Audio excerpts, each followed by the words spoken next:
Hello friends, स्वागत आहे तुमचं पुन्हा एकदा बाईट विथ प्रणू चॅनलमध्ये. आणि आज आपण आलेलो आहोत आमच्या कोकणातल्या घरात.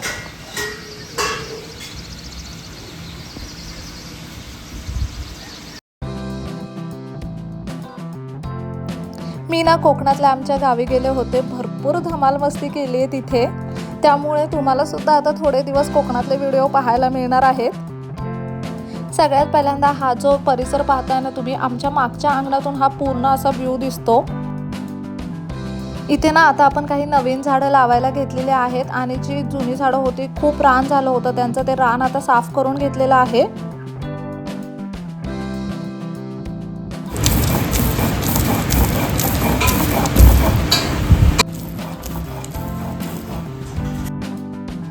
आता कोकणात आलोय म्हटल्यावरती चुलीवरचं जेवण, पाट्यावरचं वाटण हे सगळं तर झालंच पाहिजे.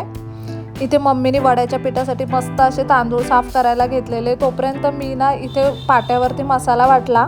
मला फारसा मसाला पाट्यावरती वाटता येत नाही, पण काकी मला शिकवत होती. तिने जसं शिकवलं तसं मी हा मसाला वाटला आणि ना जेवणाला अगदी अप्रतिम चव येते पाट्यावर वाटलेल्या मसाल्याने.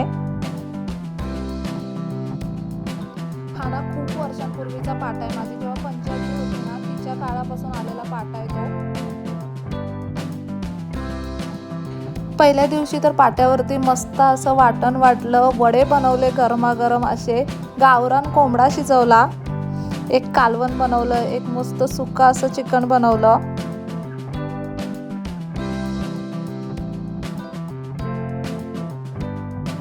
कढईमध्ये ना मम्मी अगदी गरमागरम वडे बनवत होते आणि सगळ्या घरामध्ये ना पूर्ण घमघमाट सुटलेला कोंबडी वड्यांचा. अगदी गरमागरम अशा ह्या जेवणावरती आम्ही सगळ्यांनी ताव मारला.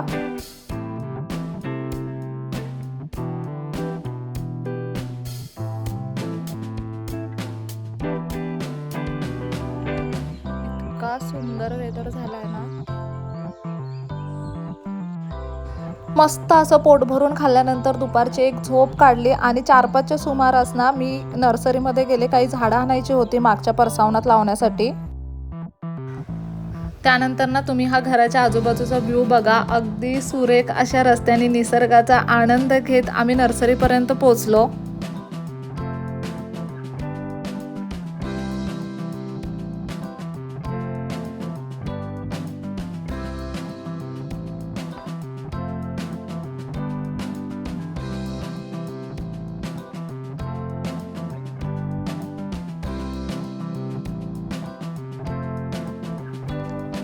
ही नर्सरी ना आमच्या घरापासून अगदी 10 ते 15 मिनिटाच्या अंतरावरती आहे. लोट्यामध्ये आहे ही नर्सरी आणि ना भरपूर मोठी नर्सरी आहे. ह्या नर्सरीचा सेपरेट व्हिडिओ मी बनवलेला आहे, जो चॅनलवरती उद्या येईल.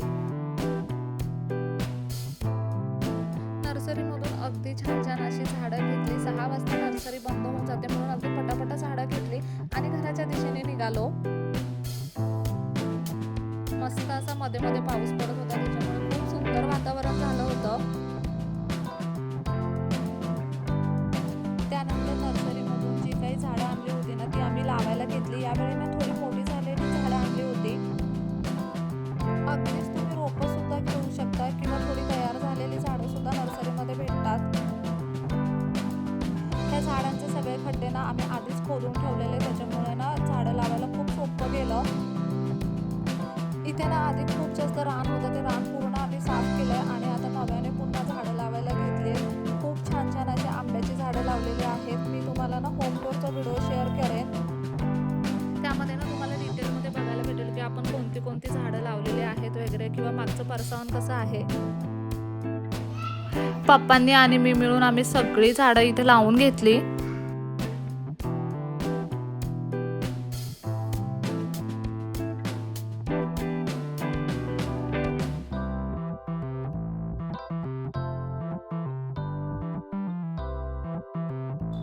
नर्सरीमधून आलो तेव्हाच झाडं लावणार होतो, पण ना खूप मुसळधार असा पाऊस पडत होता आल्यानंतर, त्याच्यामुळे दुसऱ्या दिवशी मस्त असं ऊन पडलं होतं. सकाळ सकाळी सगळी झाडं लावून घेतली.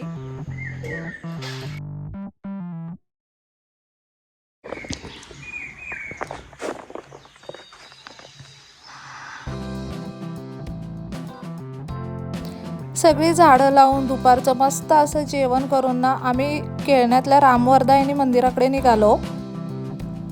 यावेळी सुद्धा पाऊस होता आणि ना वाटेमधलं दृश्य तुम्ही पाहू शकता। पाऊस पडत असल्यामुळे वातावरण खूप सुंदर झालं होतं आणि हेच ते केळण्यातलं रामवरदायिनी केदार कालकाईचं मंदिर। याचा ना पूर्ण व्हिडिओ आपण ऑलरेडी चॅनलवरती टाकलेला आहे। तुम्हाला पूर्ण हे मंदिर कसं आहे ते बघायचं असेल ना तर डिस्क्रिप्शन बॉक्समध्ये मी ती लिंक दिली आहे ह्या व्हिडिओची, तुम्ही बघू शकता। खूपच सुंदर असं मंदिर आहे हे। आजूबाजूचा परिसर ना खूप सुंदर आहे। संध्याकाळच्या वेळी इथे दर्शनासाठी या, तुम्हाला खूप छान असं वातावरण अनुभवायला मिळेल। आणि यापुढे सुद्धा तुम्हाला आपल्या चॅनलवरती कोकणातले छान छान असे व्हिडिओज पाहायला भेटणार आहेत। मी कुठे कुठे गेलेले ते सगळी ठिकाणं तुम्हाला दाखवणार आहे। आणि त्याचबरोबर ना आता पावसाळा सुरू आहे, सो तुम्हाला मस्त असे पावसाळ्यात फिरण्यासारखी ठिकाणं सुद्धा आपल्या चॅनलवरती पाहायला मिळणार आहेत। त्यामुळे आजचा व्हिडिओ कसा वाटला ना मला कमेंट करून नक्की सांगा। चला तर मग नेक्स्ट व्हिडिओमध्ये आपण भेटूया, तोपर्यंत मस्त खा, भरपूर फिरा आणि आनंदी राहा।